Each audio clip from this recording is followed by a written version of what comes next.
today we're going to be making tamales, and I bought some boneless pork shoulder because that way we don't have any bones in our tamales. And I'm going to have to cook these. I thought I would have room in my pressure cooker for both, but so I'm going to have to put the big one in the pressure cooker, which will cook faster, and then I'm going to put my other pork in a pot and let that cook for a while. Okay, here I have the pork roast that I bought. I put it in my pressure cooker. I'm going to cook it approximately 1 hour, and I bought another one, and I didn't have room in my pressure cooker, so I'm going to have to cook it separately in another pan and let that boil, and then eventually I'm going to switch it over to the pressure cooker. I don't know how you like to cook your pork or whatever. I prefer pressure cooker because it cooks it really soft and almost shreds it, so and it really makes a good tamale. So now I'm going to go ahead and put the lid on.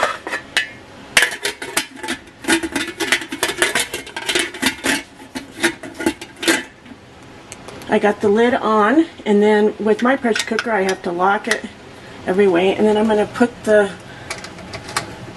stove up to about 7 until it gets cooking, and then I'm going to lower that temperature. This one I'm going to put on high because I really want to get it going, and then that can get cooking faster. So now we just got to sit back and wait, and as soon as this is done cooking I'll get right back to the video again.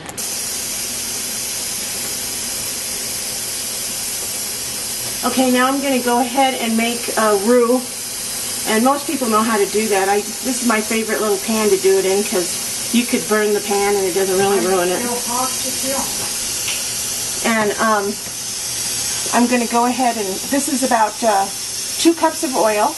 It's vegetable oil, and I'm going to add, the rule of thumb is 2 cups of oil, about 2 cups of flour. So I'm going to go ahead and just scoop my flour in there. Let's see, that's about 1.5 cups. Let me mix that in and see what that looks like.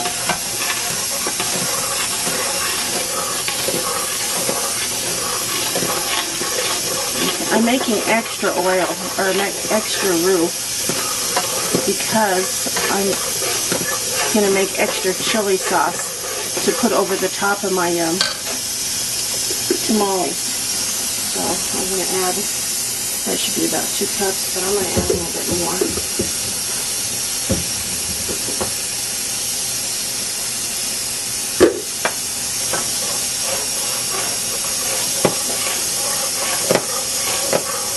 Okay, and the secret to roux is you just keep on stirring it until it browns.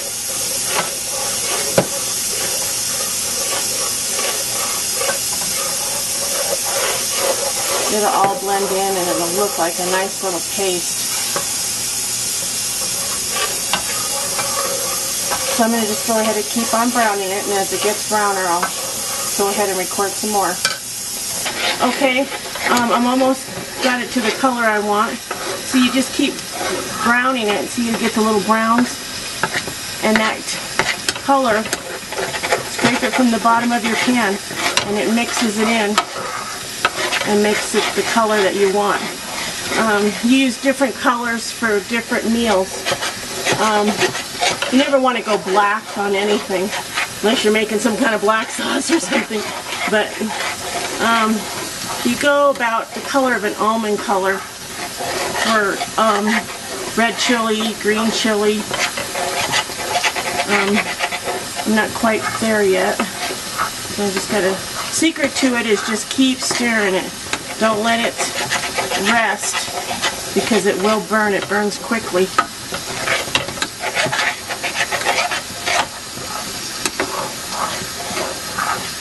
Just keep on stirring that. Takes about 15 minutes to get this exactly. I have a lot here too, by the way, because I made extra because I like to save it for the next time I do something.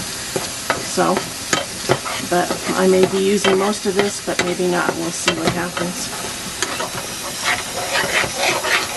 So basically you're burning flour with oil, cooking it, toasting it, I guess you could say.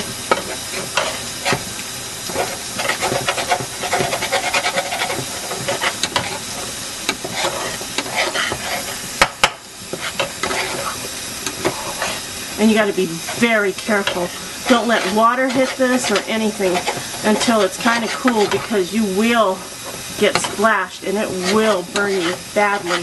It's worse than any burn you can imagine. So always be careful in the kitchen.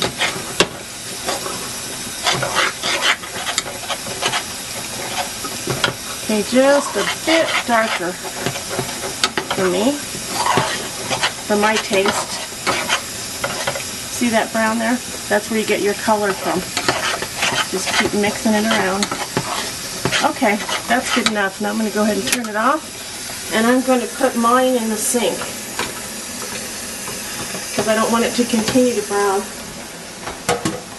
So I just put it in the sink and let it cool down a few minutes. See, it's still browning. I'll get it off that burner. That's the perfect color right there. See that? Like I said, this is a lot of it. And you want to do this in a pan that you don't mind maybe getting a little burnt at the bottom. Okay. So now what I'm going to do is, I don't know if you want to do this, but I like to do it myself. So I like to add a little bit of cold water to it, just to slow down the cooking. But you've really got to be careful doing this. I wouldn't recommend it to everybody if you don't know what you're doing. If you don't know what you're doing, just let it cool down on its own. See that steam, how that comes off? That will splash you like nobody's business.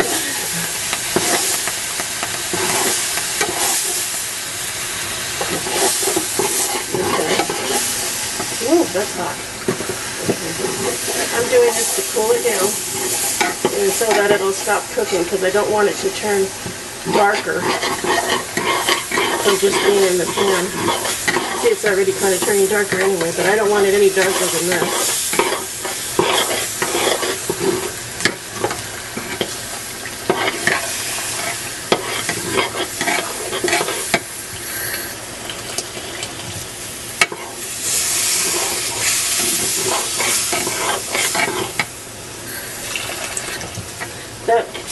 Not everybody does this, but I do it to cool it down, like I said. Everybody does it differently. It still has the same kind of thickening to it. Ooh, that's a lot, isn't it? I will probably be saving half of this.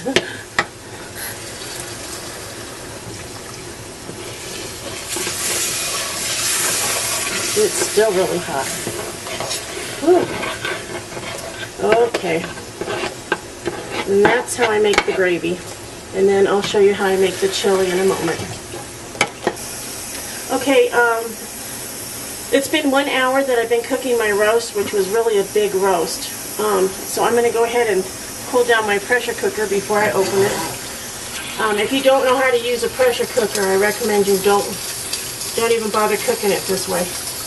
But for those of you who do know how to use a pressure cooker, you know all the safety procedures.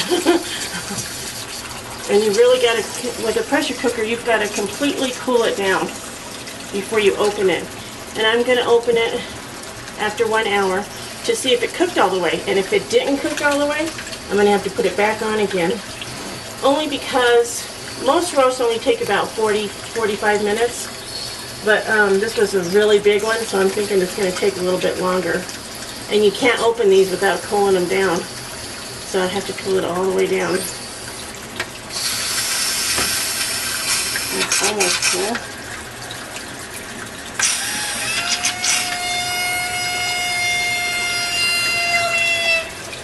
Okay, that let the pressure out. And I gotta get this one.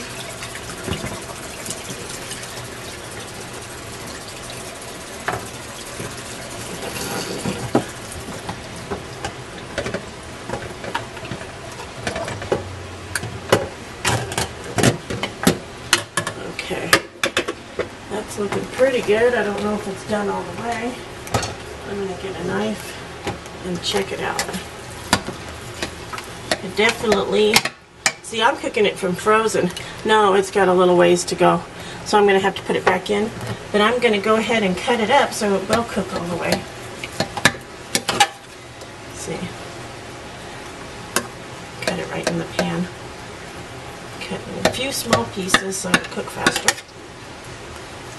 I couldn't cut it earlier because it was frozen.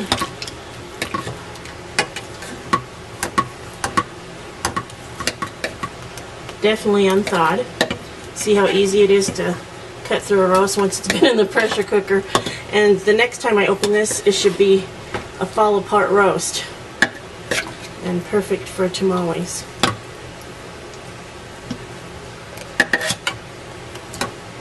Okay. Now I'm going to add just a pinch more water.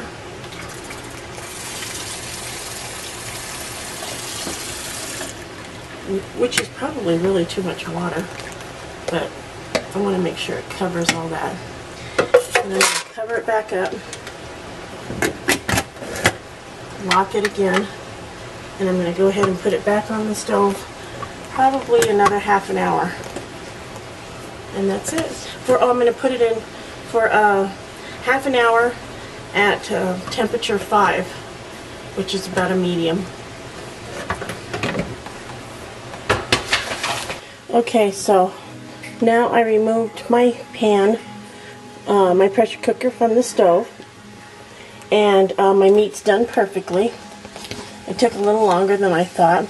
So what I'm going to do is I'm going to go ahead and smash that. Well, really, it just falls apart. See, that's why I like the pressure cooker. See how that meat just falls apart? And it's perfect for tamales. They have it like shredded. So basically you're having shredded pork. Okay, and then you're going to go ahead and put that in the tamale. What I did is I poured out the juices into a bowl that were in that pan. And I saved those juices because I put them in my my tamale mix that I'm going to mix, the masa trago. And that makes that masa taste, you know, the pork. The pork is really good taste in there. So I'm going to go ahead and finish, you know, smashing this up a little bit. I don't want it too smashed up. I like a little bit of chunks in there. And then we'll proceed from there. We'll go ahead and start the next step of making the chili sauce and the masa and putting it all together. Okay. Okay, now we're going to start preparing everything to make the tamales. And right here in this pan I have the shredded pork that I cooked in the pressure cooker. I've emptied it into a different pan because I'm going to be using the pressure cooker to cook the tamales. And this here, this is a stock from the pork that I like to use instead of just water in my tamales. I like to use the pork stock because it gives it even more pork flavor. And then I got my pressure cooker, and I'm going to go ahead and melt some butter, 2 sticks, and I'm going to go ahead and make some red chili now, and I'll show you how to do that in just a moment. In a pan here, you could put it in a container or whatever. You need it large enough though. I'm soaking corn husks. In Spanish they're called hojas, and you get them soft so that they're pliable so that you can wrap your tamales. See, and I've let them soak at least a good hour in warm water, and then I'll be rinsing the water or draining the water and just having them soft. See how soft they are? They bend. Before they were really hard, like straw. Okay, now I have my pan, and I'm going to go ahead and make the red chili sauce. I use Fernandez Rojo chili. I keep it in a jar so you can't see the package, but you can get it. Usually I get it at King Soopers, and not every state has a King Soopers, but Colorado does. And you can get the Rojo chili there. There's other chili sauces you can buy, like enchilada sauce or any of those, but I prefer the Rojo. And Rojo means, in Spanish, means red, and it really has a red look to it, and it's a much prettier chili. And then I have stored in my container, I have roux, and it looks kind of chunky because it's been refrigerated, but it still works. And I make a lot, and I store it and use it as I go. And I'm going to go ahead and make my sauce in this pan now. I filled up my pan about halfway with just water out of the sink. And now I go ahead and I pour some red chili in there. Oh, I'd say about half a cup, maybe a little bit more. Let me mix that up. I got it a little dark. So about a half a cup.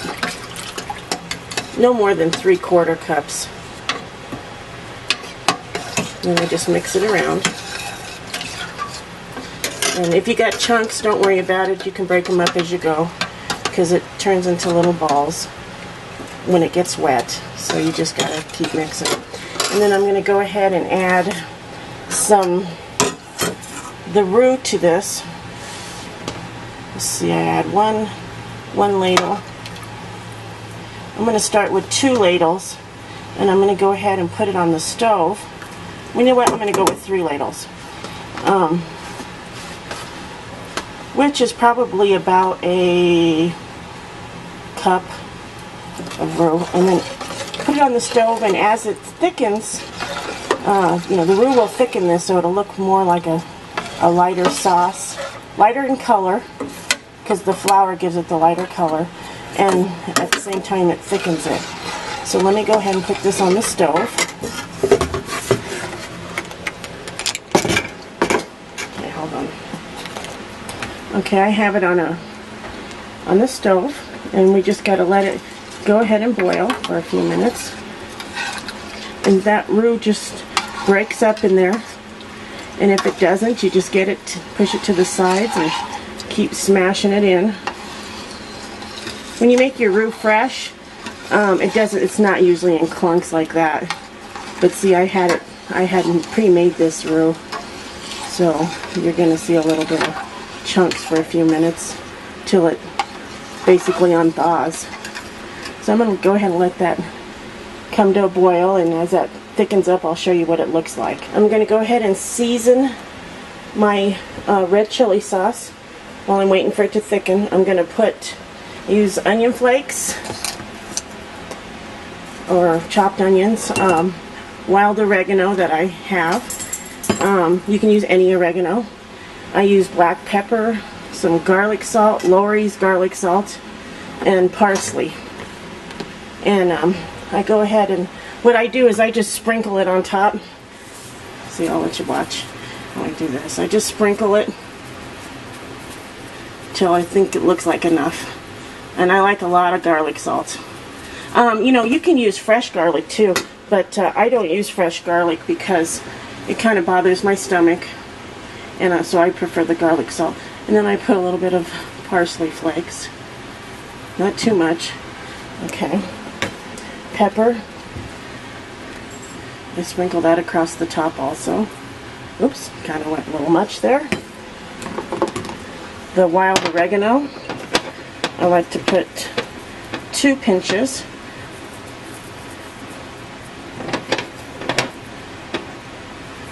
Okay. And I also put a little bit of onion flakes. Oh, those pretty much blend in. I don't want to put too much. Okay. And then you just mix that in. And then you got to taste it as it goes along, because the more roux you add, the flavoring kind of goes away. So you need to add like more salt or more garlic salt. So as it thickens, we'll see what happens here. Okay, I've made my red chili sauce, and it's gotten pretty thick.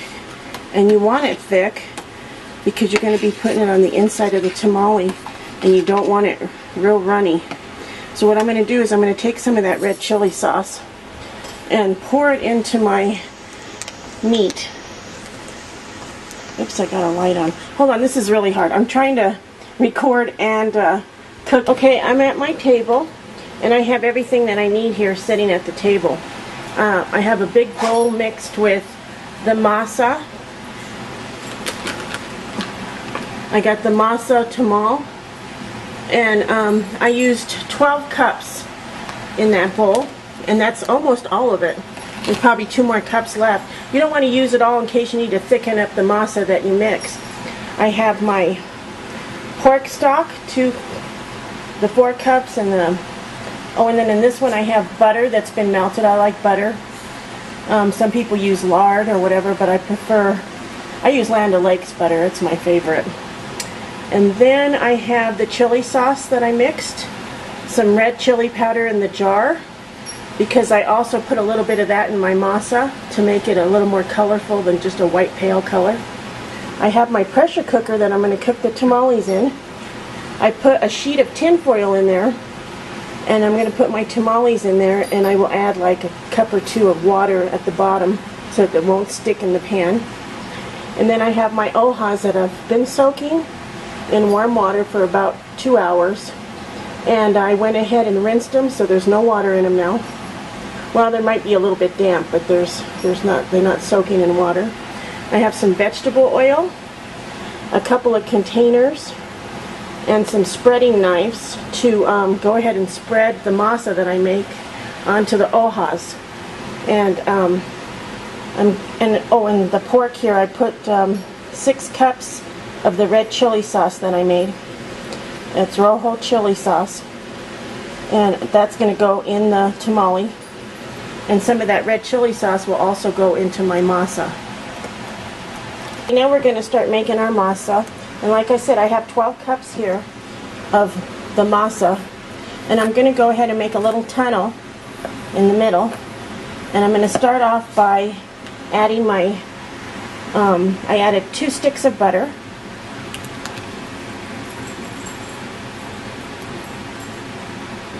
Okay. And then I'm going to go ahead and add some of my pork stock. I'm going to add maybe about a cup.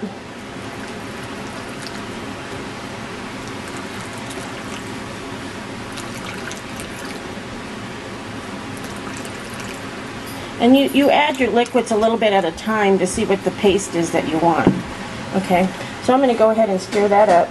And like I said, I can't do it and hold the camera at the same time. So my camera guy isn't here, so I'm doing this on my own. Okay, so I'm going to go ahead and stop the camera for a minute. I added my 6 cups of pork stock, and I had to get me 4 cups of water. I'm going to add me some water, probably about 2 cups for now. It's warm water I like to use. The masa takes a lot of liquid to become a paste. So then you just keep mixing it in until you get that paste consistency that you want. I put 4 cups of water in there, along with the 4 cups of pork broth. And now we added another 2 cups, so that's 6 cups of water. And it's just about the right consistency. But now I'm going to go ahead and add color and a little bit of flavor. So I'm going to go ahead and add some garlic salt. And I just sprinkle it across the top. Instead of regular salt, I like to put garlic salt, because it gives that tamale a little bit better of a flavor than just plain old salt. Okay, and then you just keep doing that, mixing it up, adding a little bit of garlic salt until you get the right flavor that you want. And then I'm going to add some red chili powder to give it a little color. Okay, let's see if how much that is. That's about a tablespoon. And we're just going to, I got a mixer here mixing it for me.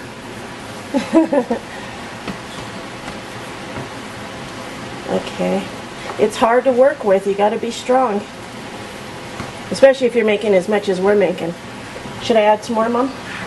My mom's here helping me mix it because she's the expert at the tamales. Should I add some of this or this or some of this? Some of this stuff? A little bit. Okay, I'm going to add some red chili sauce that I made on the stove. Oh, probably about a half a cup. Okay.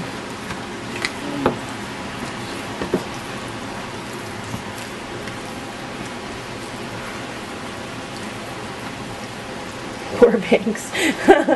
You're good. It's hard, huh? You gotta work it. You really gotta work this thing.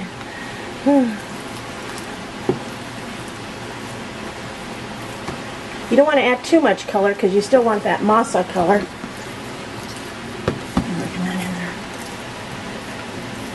I'm going to have to add some more garlic salt.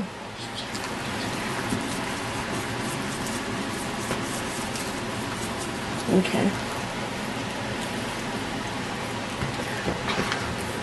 No more coloring? No more powder or anything? Okay. All right, I'm going to go ahead and stop there and finish mixing up this really good. She's spreading the masa onto the oha, which is a corn husk. And I already did mine. Mine spread from about the center forward, because you don't want this to be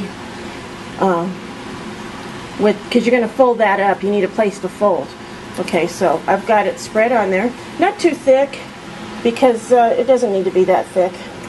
And then what I'm going to do is go ahead and get some of the chili, a little bit of pork, put it in the center.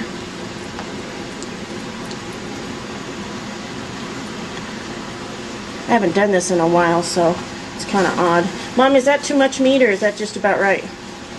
You have to work with that. Is that too much meat? Yeah. Too much? Uh-huh. Okay. Take a little bit off. You don't want to overdo it, because you got to fold it, and you need a room to fold. So we take a little bit off. Okay. And you want that pretty much in the center, if you can get it right in the center. Okay.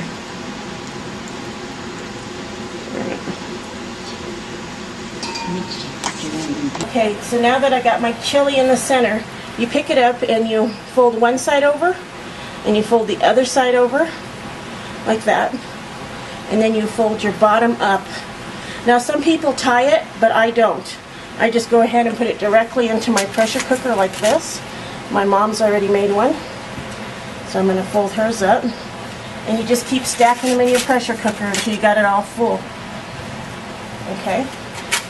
Okay, now I've gotten my ohas out of the corn husk out of the pan, and they're kind of damp, so I dry them off a little bit because I don't like to have them wet.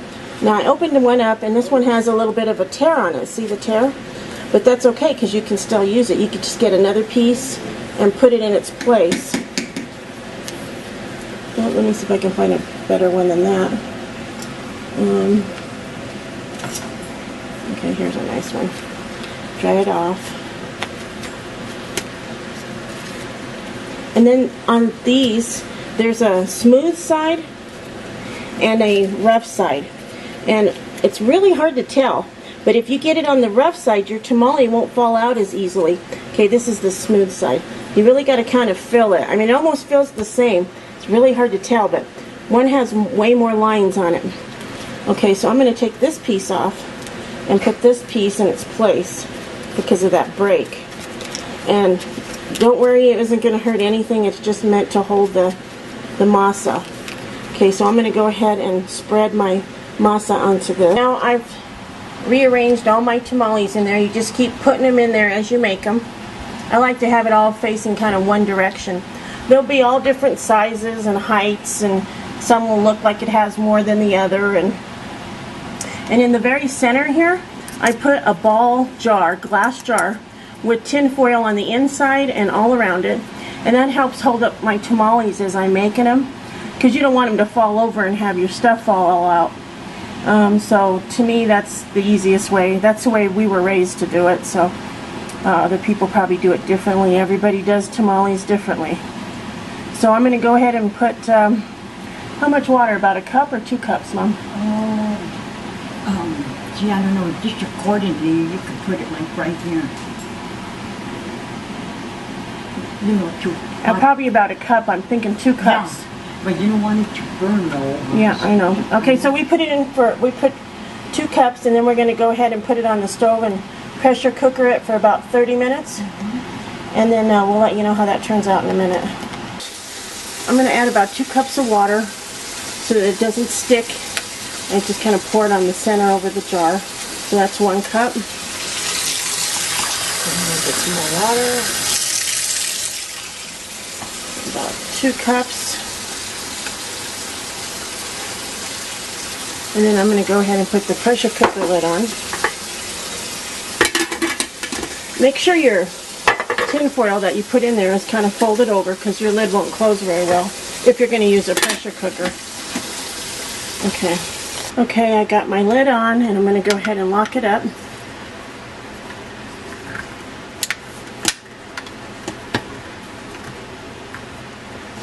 locks up. And I got it on about, let's see, a 7. And I'm going to lower that temperature as it starts to pressure cooker. When you hear the little like whistle sound. Oops. Okay, there we go. Sorry, I zoomed out. Okay, yeah, so we're just going to go ahead and let this pressure cooker about 30 minutes. As soon as we hear the sound of the little ch-ch-ch-ch, we'll go ahead and put it for 30 minutes. Okay, these are the tamales that we put in a steamer instead of the pressure cooker. And this is a steamer. It's like a double pan, one inside the other, and then you take it out. And of course it has the lid that goes over the top. Well, that's the wrong lid. This lid. Little music for you on top. And you just steam it. We steamed it for about 35-40 minutes. And then you let them cool down because they're very hot to the touch. Hard to move out of the pan if they're not cooled down a little bit.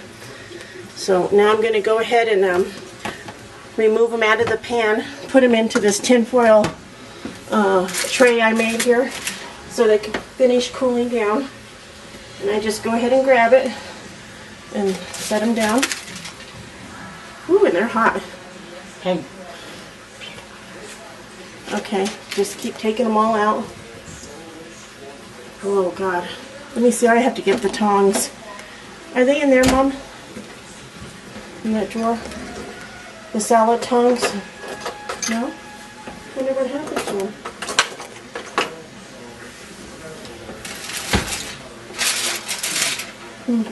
Oh, I know. Gary probably put them on the top shelf. There they are. Okay. Sorry about that. Should have had my stuff out. Okay, so I'm going to use these to get in there and get them out because they're pretty hot.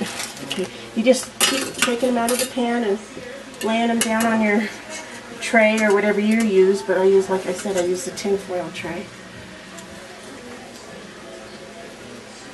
Whoa, ow, that's really hot.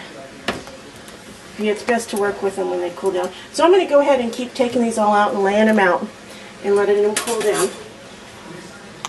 Okay, I'm going to go ahead and make some more now because we've unloaded our pan and I put water in the bottom, up to the bottom of the pan, and we're going to get ready to stuff it up in there again. Okay, so what you do is you get your corn husks or ohas, and there's the ruffly side, you hear that? And then there's this side. It's smooth. Okay, so you want your smooth side up so that your tamale falls right out. Okay, I'm gonna get 2 because I like them a little bit wider fan to spread my, see, I make it like this. And that way you have all this space to put your masa on. So you want to make sure your masa's pretty smooth. If it's not smooth to mix or to spread, you need to add a little sprinkle of water to it, or probably water's the best. I mean, you probably could put a little oil or something, but I think just a little bit of water is all you need. So then you spread it towards the front of your corn husks as much as possible. And the reason why you spread it forward is because you need this folding area. So you just spread it on there. It doesn't have to be perfect. It'll blend all together on its own when it's cooking. Okay. And then, see how I got that space here? It's not perfect. Okay. Then you want to get a little bit of meat. Put it right in the center. And you don't want to put too much because then you won't be able to close it or fold it. Okay. Then I pick mine up and I fold one side over and the other side over like that, and then I bring my bottom up so it won't spill. And then I go ahead and I stand it up in the pan. Best I can. Let's see. I'm going to lean it like that for now. Okay. And then you just, oh, my mom already made another one. So now I can lean another one up against it. Mom, where's that jar at? Oh, here it is. Is this it? No. Gary, did you take the tin foil off the jar? Yes, I did. Why? Okay, we put the tamales in the steamer, and so that was the last bit of the, the masa and the pork that we had left. That was all of it, and so that didn't fill up the pan all the way. So what I did was put a ball of tin foil in there to help hold them up so they don't fall over, or so it doesn't come out of the corn husk. So now we're going to put the lid on it, and we're going to finish cooking those for about 30 minutes and letting them steam. And then this is the finished product. Wait, I'm sorry. Let me show you what I have on the counter. These are the tamales we took out of the last steamer, and we put them on the tin foil and let them cool. And then we're going to separate them into Ziploc bags, like maybe 6 in a bag, and then we just freeze them. And then they last at least 6 months, maybe longer. And so we make them, and we make these for like Thanksgiving. And now this is the finished product, right here. And you just go ahead and it just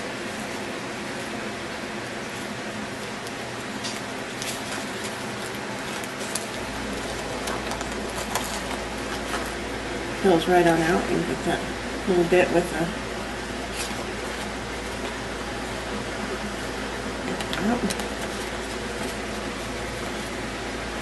okay.